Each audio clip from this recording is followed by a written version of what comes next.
Man, I was so lazy for this one, episode 141 that is. I didn't even take out my usual gear to do this. I'm using the gear in the sound booth that I do my voiceover stuff in. So yes, if you are a Patreon person, you know exactly what that room looks like. And yes, that's where I'm recording this one right now. But this is the first time I'm in this booth with a drink. So I think this will be a lot more enjoyable than some broken English script that I have to read.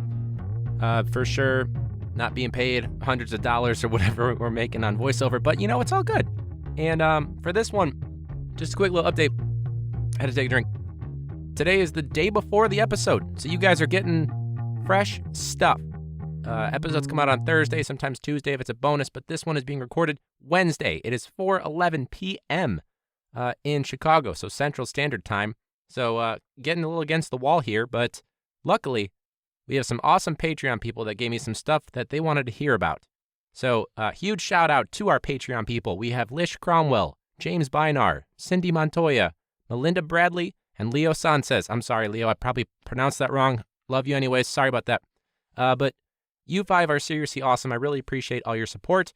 Everybody else, if you were curious, the Patreon people, they get a koozie, a Classroom Brew koozie that you've probably seen me joke about on Instagram. But they are also soon going to be receiving shot glasses with the Classroom Brew logo. Now, if you guys would like one of those shot glasses, you can go to patreon.com/classroombrew. I don't know what it is about this room, guys, but the energy right now is through the roof, even though we're in basically a closet.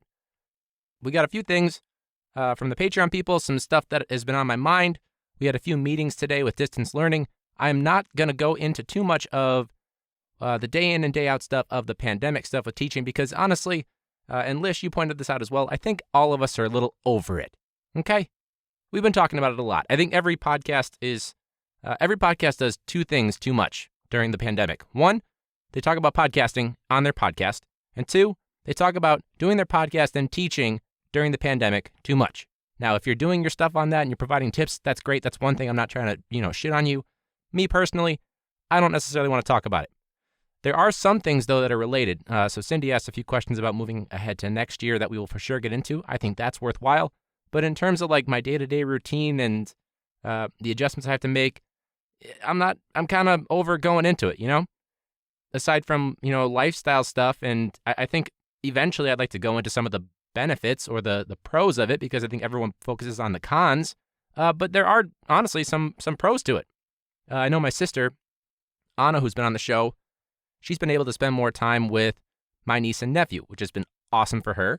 I've been able to obviously take care of some things at home, remodel a little bit with Katie, obviously my voiceover stuff, but there are benefits. So I think that's something that people are maybe understating or maybe embarrassed to state, which kind of ties in. I think we've got this, I don't know, I think a lot of people are judgmental based on their own limitations, right?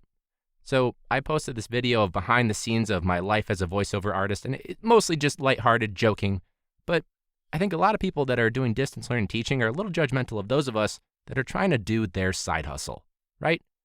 Guilt as if we're not giving 100% effort, which I just 100% disagree with. I think that's more so their limitations in whatever regard that limitation may be, but saying that I can't give 100% effort to my coaching stuff, my teaching stuff, and my side gig stuff like voiceover and the podcast, I think that's limiting me.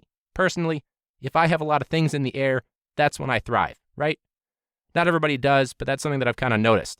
Now, it's all good. I just, I'm noticing lately that people seem to be a little more hostile because of everything going on, because we're only doing nonverbal communication. We're only doing emails, Google Meets, sure, but it seems like it's a little bit hostile.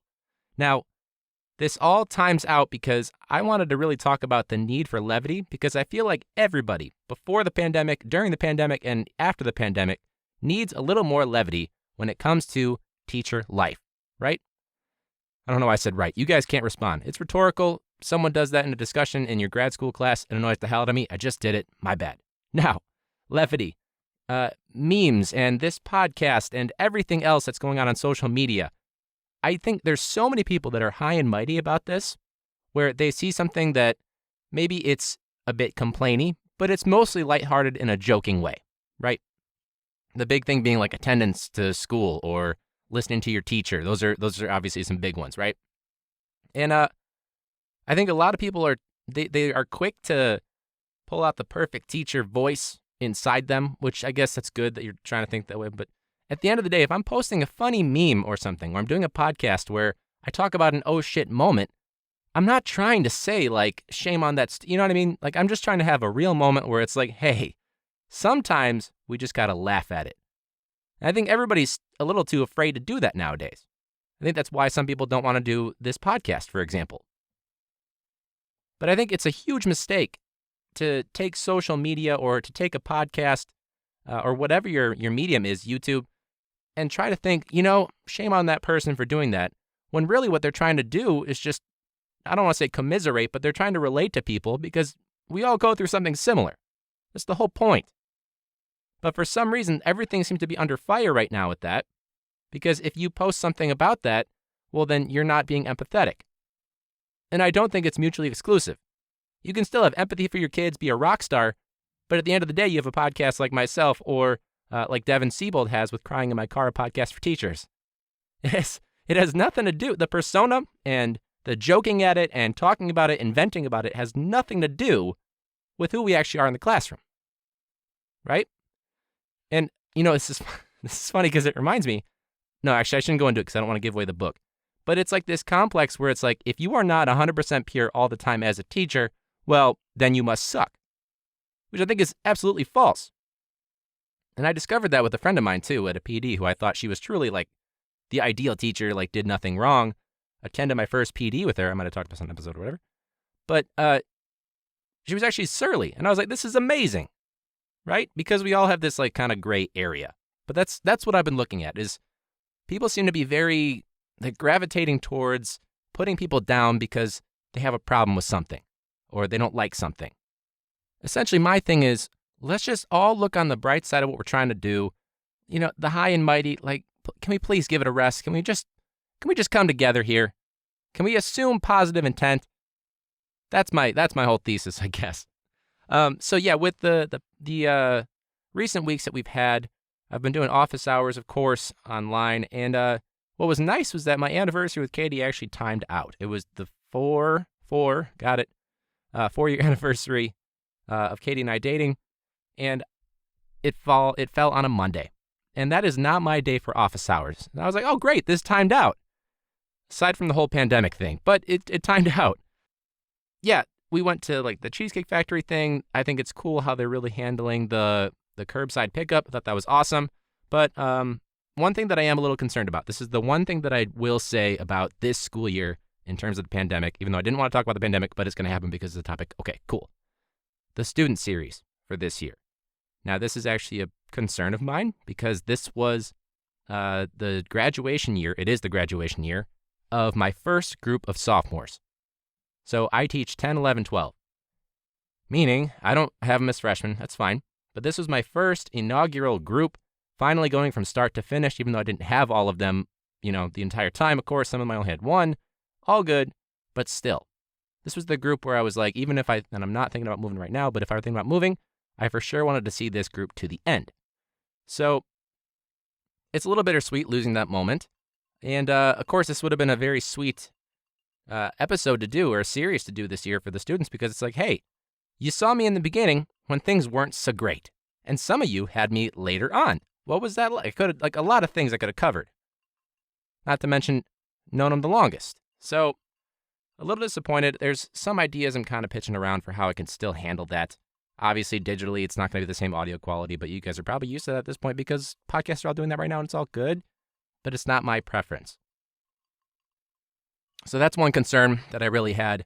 The student series, not the biggest thing in the world, obviously, but important to me because I've been trying to make it bigger every year.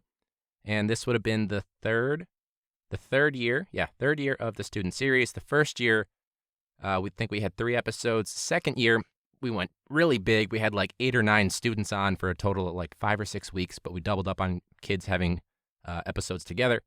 And now this is the first year where I probably have to, like I've been doing it for that long. But now I've got to scale it back. So that's a little disappointing, but we'll make the most of it, see if anyone's willing to do it remotely, of course, and go from there. But, sometimes it's not the best ending that you wanted, but we'll still make do. I think we're all trying to do that at this time.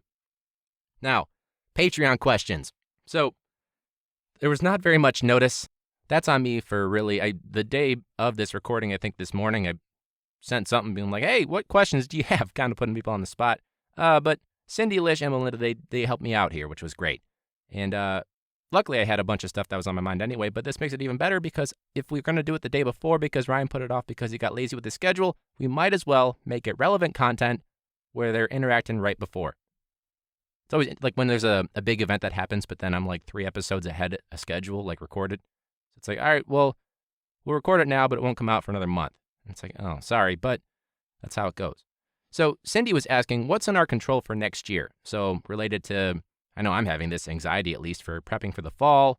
And my thing is, and she also sent me this, it was a screenshot of what someone was talking about with like planning and, what do you call it?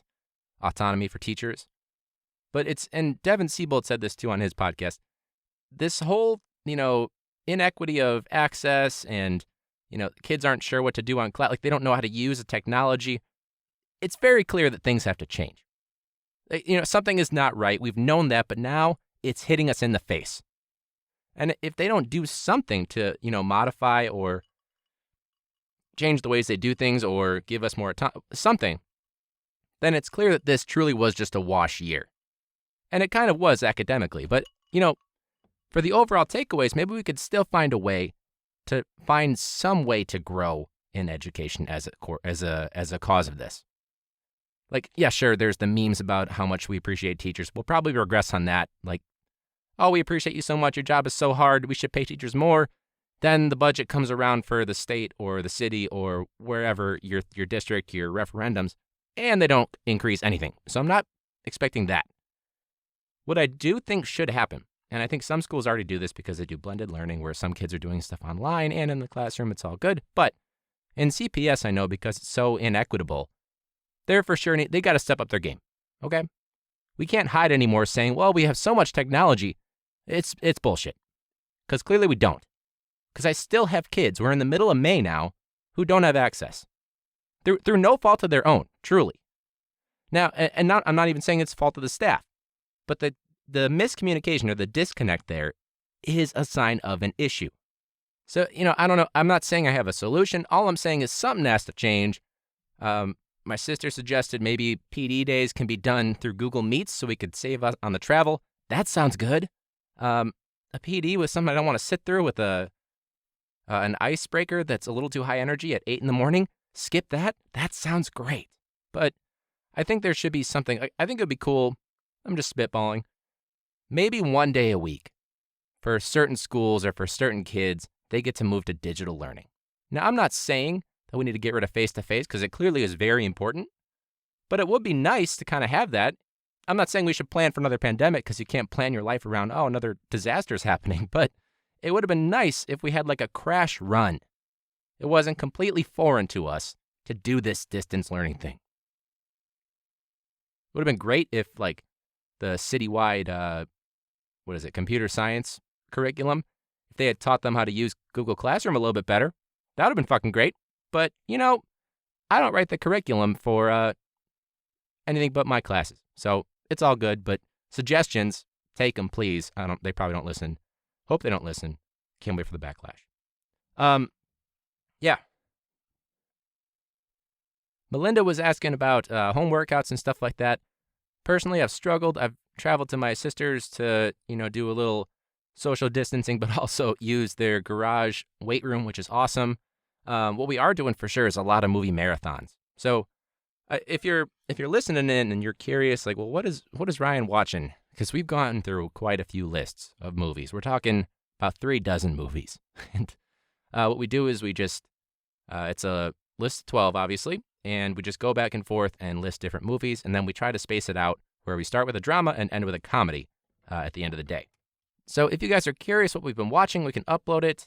If you want to, I guess, do the movie marathons that we've been doing. I don't know if you can call it a marathon. You can call it a marathon. It's not like it has to be a series. We did do Harry Potter, though, at the suggestion of, it might have been Daisy, Miss Honey on, the real Miss Honey on Instagram. She might have suggested that. Or somebody else. Or multiple. But we did that. Everything else has just been in, like, disjointed movies and things like that. all very good. Most recently, we did Snowpiercer because we loved Parasite so much. So we did Snowpiercer because it's the same director. He's pretty great. Seeing Captain America in a different role obviously is cool too. But all right, Patreon questions. Lish was talking about being worried about potentially starting next school year digitally. So this is going to continue. Some people are going to do late starts. Some people might start on time. Others may move to a digital start on time or late. Any combination of those 3 or 4 circumstances. And starting a new group of elementary kids, of course. Oh, boy. And Lish moves classrooms every 4 months or whatever, and it's all good, but she moves too much. It's a quad annual move that she does. I don't think she said she hasn't had a room with windows. I'm not even sure that she's had a room. We should just get her a mini house or whatever, but it's a mini classroom, or a tiny home, but it's a classroom, because then she could take it with her. You're welcome, Lish. I've suggested a solution for the future. Moving too much. Yeah, I think doing this whole distance learning to start out a school year concerns me because it's so stupid. It's their education. It's not Tinder. Okay, you don't start the conversation online and then you decide they're not going to kill me, so let's meet up somewhere. It's basically the Tinder of education. Also, some of your students, again, we're talking about levity, not actual lack of empathy here. We're just being lighthearted here. People that are so worried about that, the perfect teacher voice, all that stuff. You might not want to, after meeting some of your kids online, meet them in person. Let's just be real. There's going to be that one kid, right? So, yeah, I wish I had a solution for that. My heart obviously goes out to anyone that's got to start their year digitally. Of course, there's plenty of benefits to that, but honestly, there are more challenges in my opinion, especially if you are not 100% tech savvy. I know I am not personally, but what I can do, and I am comfortable with, that's what I tend to highlight. So that works out for me. Yeah, that was honestly this was high energy episode. I had a great time because, and it even gets better because I don't have to take anything down because we're just in the sound booth. And yeah, that's the one benefit, I guess, if you have a little studio. So you don't have to worry about tearing down every single time. So huge shout out, again, Lish Cromwell, James Bynar, Cindy Montoya, Melinda Bradley, Leo Sanchez. Hopefully I did it right. Sanchez. I'm sorry, buddy.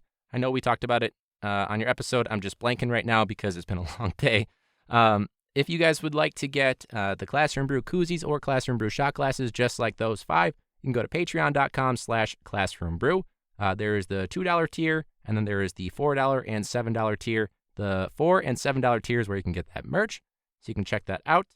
There's also plenty of bonus content, behind the scenes, bonus episodes, video podcast episodes, the exclusive ones, all that stuff. It's all there, including voting power, discussions, a bunch of stuff. You can check it out. Different tiers, they have different benefits, of course. All right, so I'm going to go run and edit this. Honestly, there's not much to take out. I like the energy of this one. This was good. We had a rum and Coke. We forgot to mention, not a rum and Coke, because Coke gives me chest pain. My usual drink, guys. Rum and mango. You know what? That would be a good thing. If you guys are listening and you want to try it, it's Arizona mango something or other, like mango is some cutesy name, but it's Arizona. It's this huge thing. I don't think it's that sugary, which is good. But if you want to try it, it's about, 1.5 shots, sometimes 2 shots if you're feeling Classroom Brewy. And you put in some ice, obviously, maybe like a third of what a bar would normally put into your cup. And then you fill the rest with your mango juice and you give it a stir. Try it. Let me know how it is, especially if you're Patreon people. If you have received your blanking koozie, make sure you send that selfie. We're still on 2. I had to ship out 2 more because, the post office, supporting them, don't get me wrong, but they lost 2 of them and it's all good, but had to send 2 because they messed up something. I don't know what happened with that shipment. So those should be coming out soon.